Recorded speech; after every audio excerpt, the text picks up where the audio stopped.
Just a reminder, Patreon will get both episode reviews simultaneously, so if you want to see my reviews for episodes 3 and 4 next week at once, consider becoming a patron. Let's dive right into heaven. Hooray! You commanded an extermination of hell, and you kept it from us? Wait, now you're hung up on the extermination thing? Why didn't this get brought up, way back in season 1, when it was first revealed? Between this and Vox grilling Velvet about bugging Carmilla, it feels like this season is just playing catch-up. Oh boy, I can cross off another thing on my bingo board. Lut's got a cool new arm! Yay!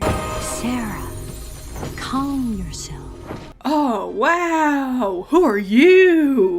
Tell us your story. Well, if everyone just shut up already, he'd be able to. Jeez, they've quibbled about how Pensius got here for 3 minutes already. They've asked him to explain himself 4 times. Just shut up and let him tell you. I don't know, is it just me, or have these first 2 episodes been really repetitive? Like, they're just spinning their wheels with these conversations. Well, I was once an inventor. In London. Oh my fucking god, we're actually getting the human versions of the characters? Ah! I'm blown away. Like, legitimately, I didn't think this would ever actually happen. I thought Viv would keep the official human designs for herself and just let fans come up with their own headcanons. And that means another thing is off my bingo board. Hooray! Sir Pensius was white? Pale? Oh. That's not what I would have guessed. These first 2 episodes have been super drama heavy. Season 1 was much goofier compared to this, and I'm kinda into it. Yeah, this is a dramatic concept for your story. Leaning into the drama and emotional turmoil is cool. I can't believe Pensius's backstory is that he knows who Jack the Ripper was. Wow, so it seems like in order to get redeemed, you have to atone for the sin that made you go to hell in the first place. So redeeming sinners can't be done with generalized concepts. It seems like each sinner would have to try to do something specialized for them to match their prior sins. It's interesting. That's so interesting. Oh my god, Lute, I get it. You don't trust them, you want to kill them. Again, just spinning their wheels. I'm super into the idea of not just speed running the conversations, but this isn't a conversation. It's just one character repeating themselves over and over while the others add nothing. It's weird. And season 1 didn't have this problem, so I don't understand why they do now. I'm gonna make sure you have the best day! Well, this isn't really my first. Yeah, so it's weird they decided there to be about a month, or whatever Charlie said, between seasons. So many of these plot points would have made more sense if it happened immediately after the end of season 1. The boost of patrons at the hotel, Sir Pensius's trial. I don't know why they chose to have some time pass between when it only seems to have gotten in the way of the flow of their narrative. I'm amazed it's taken 13 minutes to get to the first song. It's literally halfway through the whole episode. I don't know, I feel like maybe the flow of the trial wouldn't have felt so repetitive if it had been done in song, but also, I really like that they didn't do another trial through song, because I think it did not work very well with Hell of a Boss. They really popped off with the background character designs in these first 2 episodes, huh?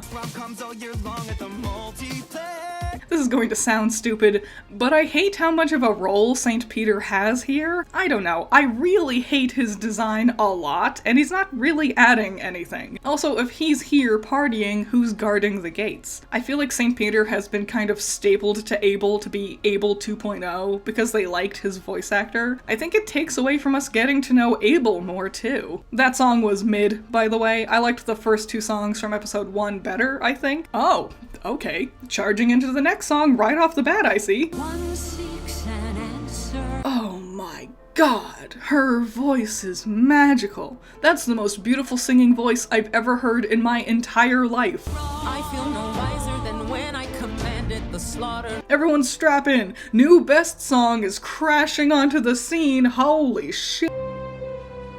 Adam?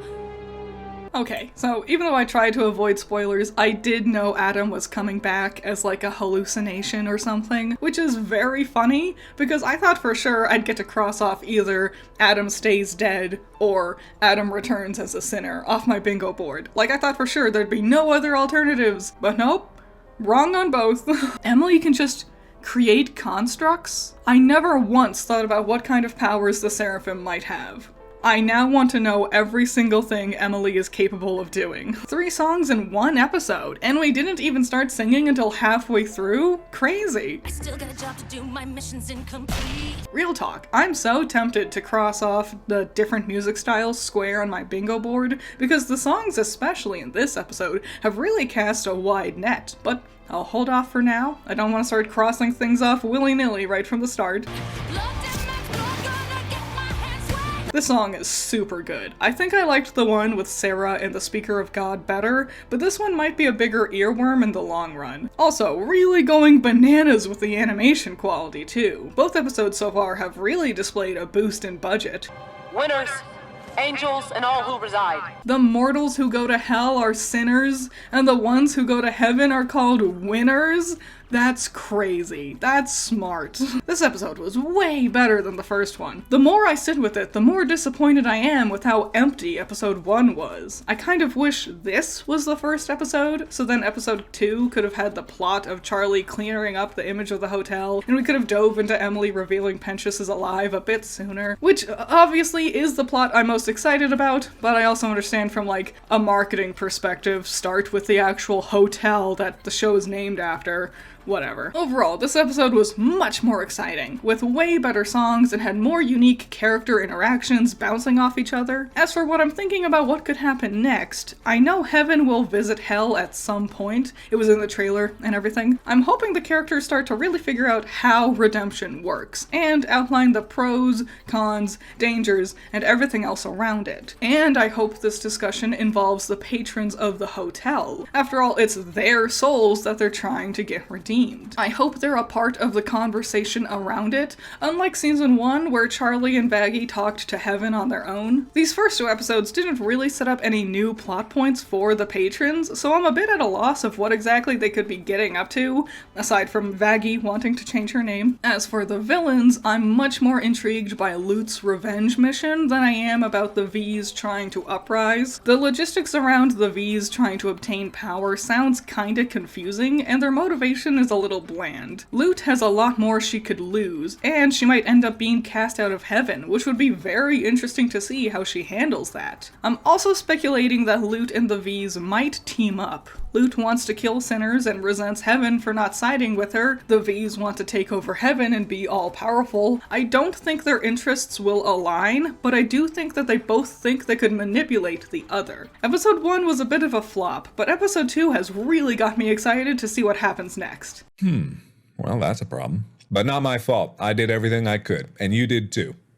Also, why are you still here? Shout out to my $10 patrons. You're all amazing. Andrew, Valhalla Knight, Chamomile, Classy Critic, Genital War Thunder, Jake, Amber, Scaring Crows, Not All That Evil, Holly, Messiah, Jacob, Ben's Sketchbook, Rain, Trash, Wild Pilot, Josh, Twisty, Juan, Bunkin' Duncan, Hoodie Angel, Ranger, Sean, Primaroon, Overhypen, Lavaros, Knight, Plague, Tyrene, Thanos, Pandemonium, Peter, Agiri, Shahid, Eden, The Eliza, Doki Pokey, Moon of Blues, Spencer, Vargas Blue, Cage the Mage, Zappy, Wolfgang, Philip, and Mac and Cheese. Yeah, what did you think? I can't wait. I'm so excited. I can't believe season 2 is finally here. It feels like it was forever, right? I watched all of Hell of a Boss between seasons. But yeah, do you have any theories, thoughts? What do you think about the different villains? Who are you most intrigued by?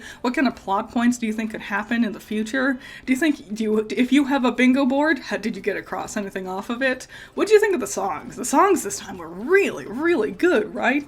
So yeah, any and all thoughts and opinions, I want to see them in the comments. I'm excited to see what happens next. I'll be back next week with episodes 3 and 4.